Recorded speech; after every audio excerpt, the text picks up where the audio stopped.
The morning began as uneventfully as any other high-stakes business trip for Dr. Amina Johnson.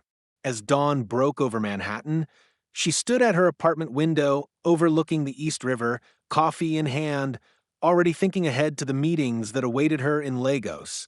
The past week had been a blur: board briefings, investor calls, and final reviews of Novatech's latest project proposals. Her company, Novatech Innovations, had grown from a small, idealistic startup into a global powerhouse in renewable technology.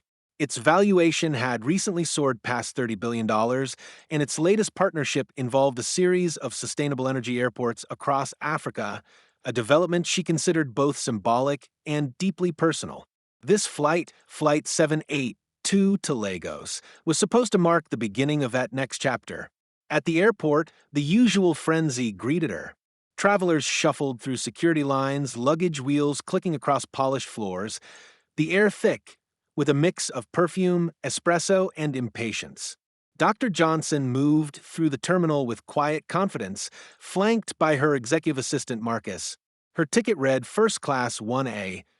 She had flown this route many times before, always on the same airline, always without issue. She wore a tailored navy suit, understated yet commanding, and a small gold pin shaped like a solar flare Novatech's emblem. To most observers, she looked like what she was: a composed, high-level executive ready for another day of business. At the gate, a smiling attendant greeted her, scanned her boarding pass, and wished her a pleasant flight. Everything seemed ordinary until she stepped onto the jet bridge. Two uniformed security officers stood to the side, conferring quietly. As she passed, one of them held up a hand. "Excuse me, ma'am. May I see your boarding pass again?" His tone was polite, but firm. She stopped, handed it over without hesitation, and waited. He examined it, frowned slightly, and then asked for identification. She provided her passport, platinum business card, and even her Nexus-level travel ID. The officer nodded, mumbled something into his radio, and gestured for her to wait. Passengers began to queue behind her. Some sighed audibly, others craned their necks. The officer's demeanor shifted from procedural to suspicious. Another officer joined him, this one wearing a supervisor's badge. "Ma'am," he said, "we're going to need you to step aside while we verify some information." Dr. Johnson blinked, momentarily confused. "Verify what exactly?" she asked calmly. "Your identity," he replied. "We received an alert about a passenger with your name who may be traveling under questionable circumstances." The explanation was vague, and something about the phrasing, "questionable circumstances," made her stomach tighten. She gestured toward Marcus, who was already through the gate. "My assistant has all of our documentation. I can assure you everything is in order." The officer shook his head. "Please, ma'am, step aside." There was no room for negotiation in his voice. Behind her, murmurs grew louder. A mother whispered to her child to be patient. Another passenger muttered about delays. Dr. Johnson forced a smile, determined to maintain composure. "Of course," she said softly, stepping aside. She had been a black woman in corporate America long enough to recognize the tone of condescension masked as procedure. She had learned to respond with poise. Minutes stretched. The officers radioed back and forth. One typed something into a tablet, frowning. Another glanced repeatedly between her passport photo and her face. Finally, a third officer arrived, tall, impatient, authoritative. "Ma'am, I'm going to have to ask you to exit the jet bridge and return to the terminal," he said.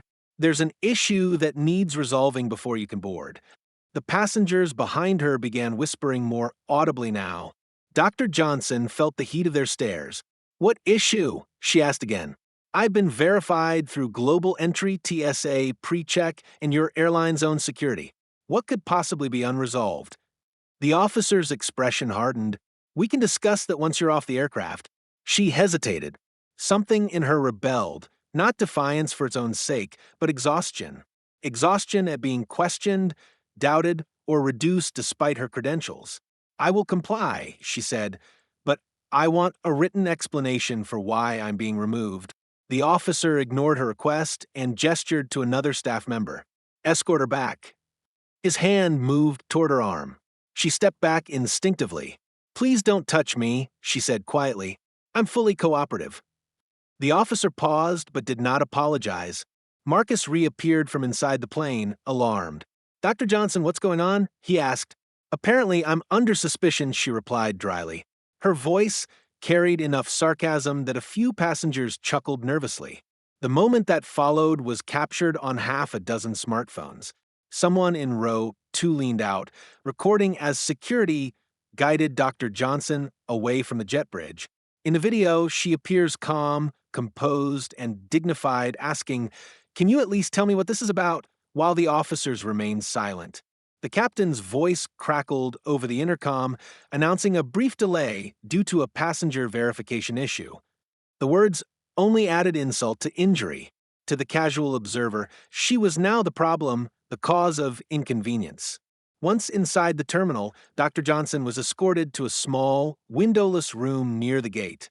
A single chair, a table, and a humming fluorescent light filled the space.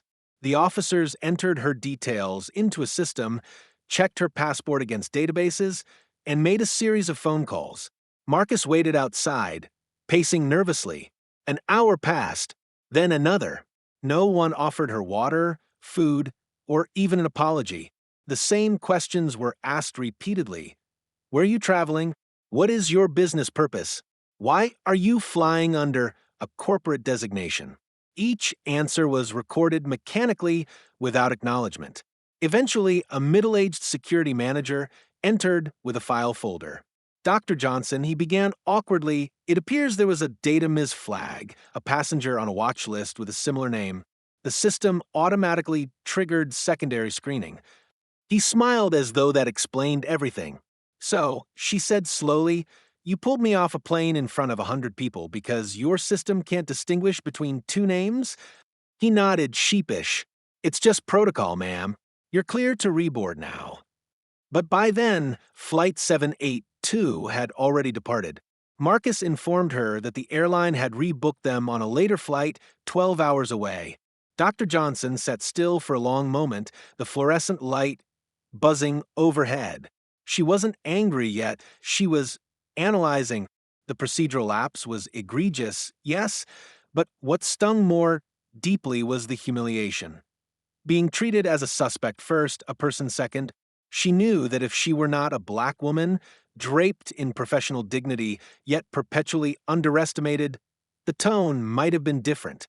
She had built a company that employed thousands, managed contracts worth billions, and sat on advisory boards for the United Nations. Yet, at that moment, none of that shielded her from suspicion. News of the incident spread before she even left the terminal. Someone had posted the video online with the caption, "They pulled a CEO off a plane for no reason."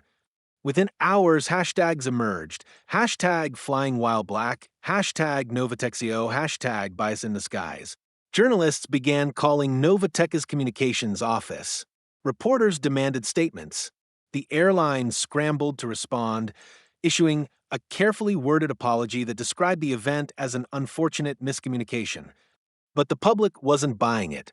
The footage was clear. A calm, polite woman being treated like a criminal and no explanation offered in the moment. Dr. Johnson's investors were furious.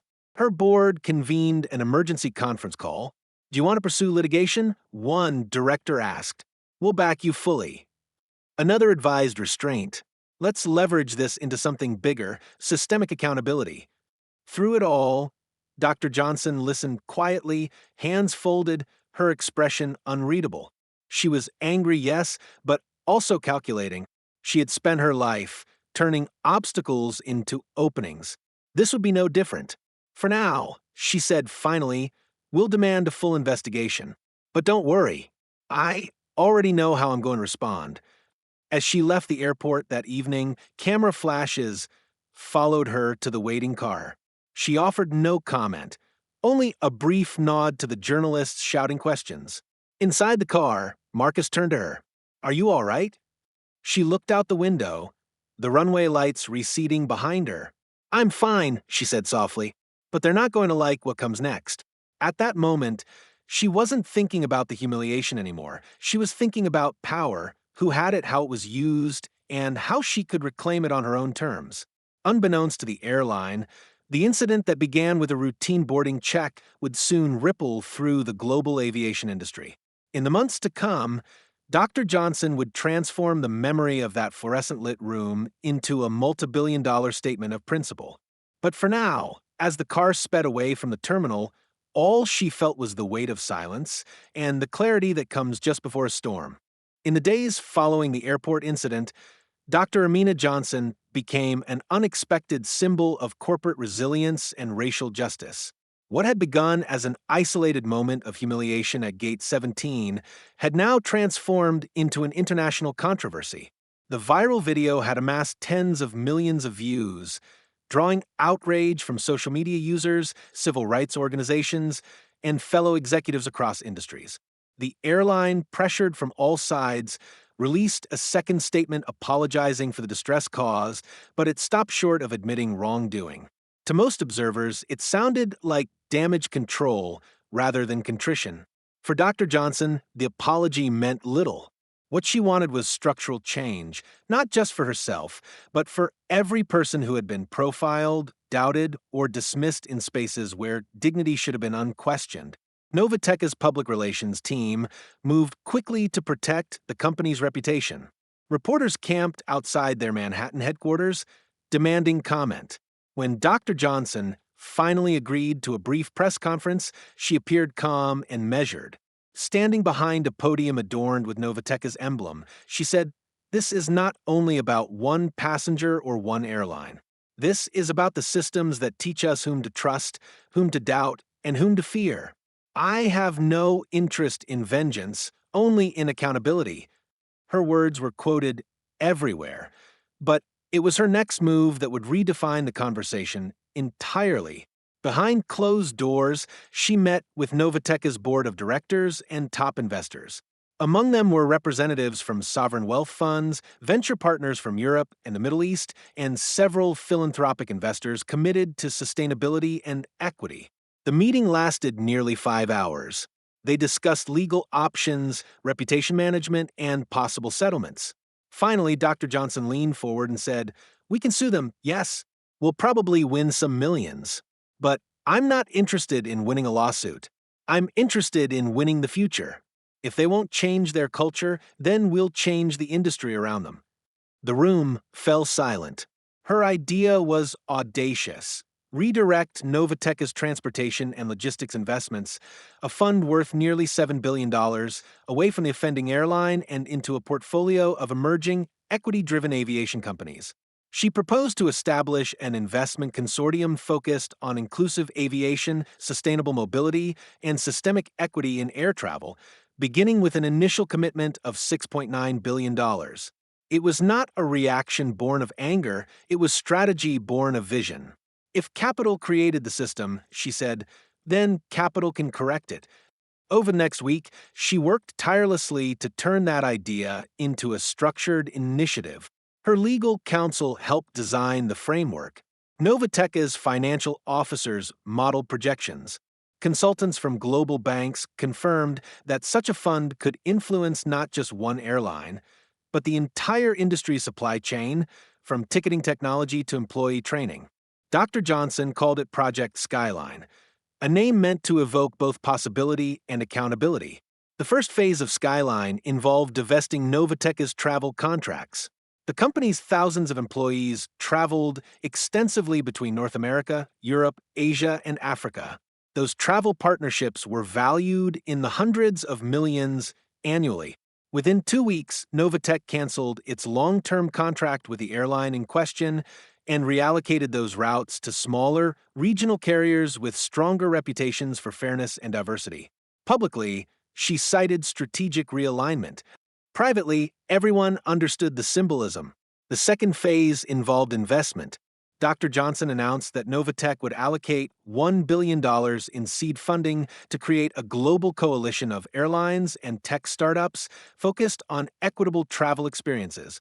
This coalition would develop anti-bias training systems for flight crews and security personnel, inclusive biometric verification technologies, and transparency tools allowing passengers to report incidents directly to regulators. The announcement made global headlines. CEO pulled from plane launch's $6.9 billion equity fund to reform aviation. Business networks analyzed the implications. Civil rights groups hailed it as historic. Behind the scenes, the airline's board of directors panicked. Institutional investors began demanding answers. Several major corporations quietly followed Novatek's lead, suspending their own contracts with the airline pending investigation. Stock prices dipped by 9% in a single day. The airline's CEO requested a private meeting with Dr. Johnson. She declined at first, insisting that public accountability must precede private reconciliation.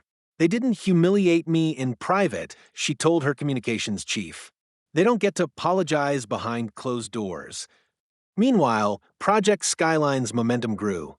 Dr. Johnson traveled to Lagos, Johannesburg, Nairobi, and Accra, meeting with government leaders and aviation entrepreneurs. She found in Africa a hunger for transformation, not just in technology, but in dignity. She announced a partnership with Azura Air, a Nigerian carrier struggling for funding, promising a $500 million equity injection contingent on inclusive hiring and training reforms. She also pledged another $800 million to Southeast Asian and Caribbean carriers that committed to transparency and fair treatment. In each press conference, she repeated the same principle: access to the skies should not depend on who you are or what you look like. It should depend on your humanity. The third phase of her plan involved systemic influence. Novatek began lobbying international aviation regulators to introduce mandatory reporting of passenger removals and racial bias incident data. Dr. Johnson testified before the U.S. Senate Committee on Transportation, describing her experience in precise, unemotional detail. "If the algorithms we use to screen passengers reflect bias," she said, "then the systems themselves must be audited. Inclusion is not a moral accessory, it's a business imperative." Her testimony was broadcast worldwide. Within months, a bipartisan bill proposing new oversight protocols for airline security practices was introduced. For every action, there was reaction. The airline attempted to recover, launching its own equity in the Air Initiative and pledging $200 million toward diversity training. Critics dismissed it as performative, but Dr. Johnson accepted a cautious invitation to review their plan. "If they're willing to evolve," she told her advisors, "then I'm willing to meet them halfway, but not 1 inch less." When the meeting finally took place in London, it was cordial but firm.